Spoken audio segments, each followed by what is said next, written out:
We don't need a Messiah. All we need are decent, honest, hard-working people who are accountable and who have America's best interests at heart.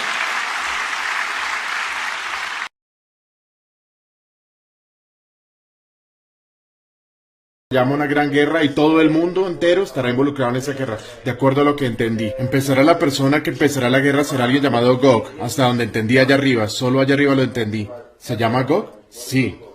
¿Y sabes quién es Gog? ¿A quién me refiero? Estoy seguro de quién es. ¿Quién es? Obama, el presidente Obama. Él empezará Gog. Tonight, as thousands of people gathered to hear Barack Obama deliver key foreign policy speech on his current European tour. The Democratic presidential hopeful laid out his vision for America's place in a new world order, saying he was speaking as a proud citizen of the United States and a fellow citizen of the world. The view that America is part of what has gone wrong in our world, rather than a force to help us make it right, has become all too common. Yes, there have been differences between America and Europe. No doubt there will be differences in the future. But the burdens of global citizenship continue to bind us together. A change of leadership in Washington will not lift this burden. In this new century, Americans and Europeans alike will be required to do more, not less. Partnership and cooperation among nations is not a choice. It is the only way, the one way, to protect our common security and advance our common humanity. Assalamu alaikum. Many other Americans have Muslims in their families or have lived in a Muslim majority country. I know because I am one of them. But my father came from a Kenyan family that includes generations of Muslims. As a boy, I spent several years in Indonesia and heard the call of the azan at the break of dawn. I have known Islam on 3 continents before coming to the region where it was first revealed. That experience guides my... You are absolutely right that John McCain has not talked about my Muslim faith.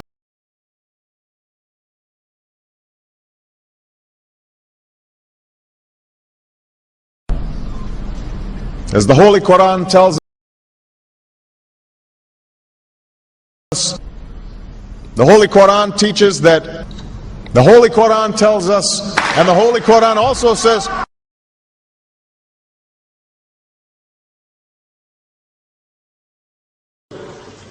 we will convey our deep appreciation for the Islamic faith, which has done so much over the centuries to shape the world. I would like to speak directly to the people and leaders of the Islamic Republic of Iran. Your great and celebrated culture. Over many centuries, your art, your music, literature, and innovation have made the world a better and more beautiful place.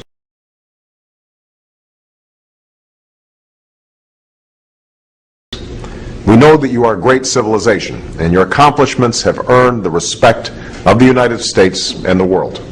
I also know civilization's debt to Islam. It was Islam at places like Uluzala that carried the light of learning through so many centuries, paving the way for Europe's Renaissance and Enlightenment. It was innovation in Muslim communities that developed the order of algebra, our magnetic compass and tools of navigation, our mastery of pens and printing, our understanding of how disease spreads and how it can be healed. Islamic culture has given us majestic arches and soaring spires, timeless poetry and cherished music, elegant calligraphy, and places of peaceful contemplation. They have fought in our wars, they have served in our government, they have stood for civil rights, they have started businesses, they have taught at our universities, they have excelled in our sports arenas, They've won Nobel Prizes, built our tallest building, and lit the Olympic torch. And when the first Muslim American was recently elected to Congress, he took the oath to defend our Constitution using the same Holy Quran. In ancient times and in our times, Muslim communities have been at the forefront of innovation and education.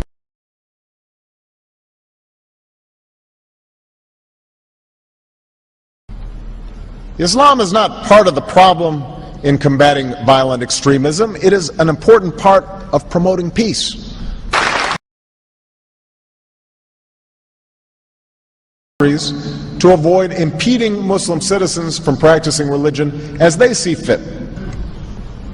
And I consider it part of my responsibility as President of the United States to fight against negative stereotypes of Islam wherever they appear.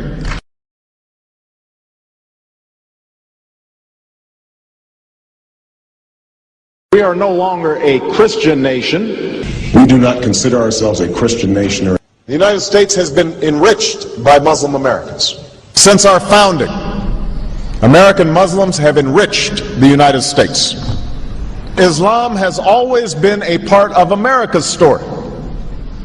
There is a mosque in every state in our union, and over 1,200 mosques within our borders.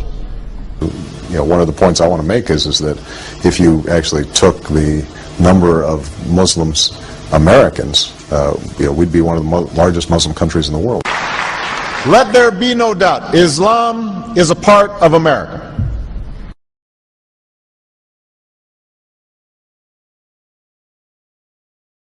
He did bow to the Muslim king, while he did not do it to the British Queen of England. And by bowing, he showed the world that I am subservient. I do bow down to you as a Muslim king, something no other president has done with Saudi Arabia.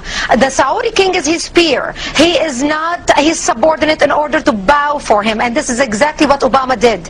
Usually it is out of respect that someone would nod his head when bowing to royalty, and the ladies will give curtsy.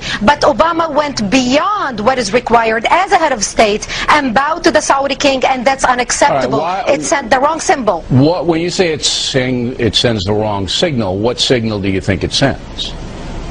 It sent a message that Islam is superior to any other master or king or president in the world, that an American president bound to a Muslim king. It also sent a message that terrorism and jihadism is giving Islam the respect it should have on the world stage, to the point that it made an American president, for the first time in history, bow to a Muslim king.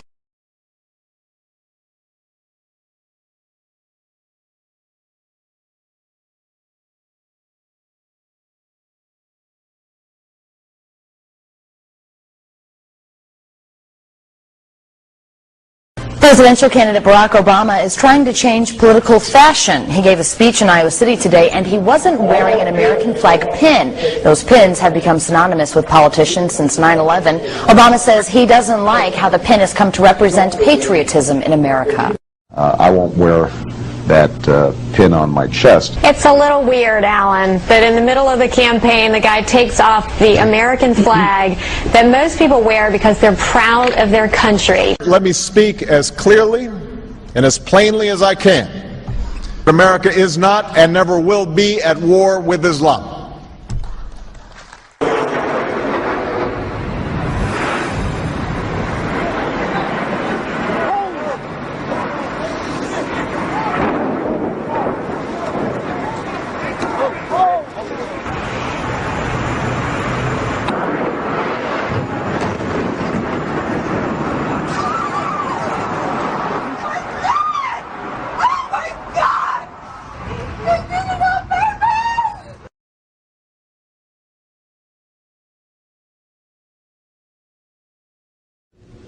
Thank you.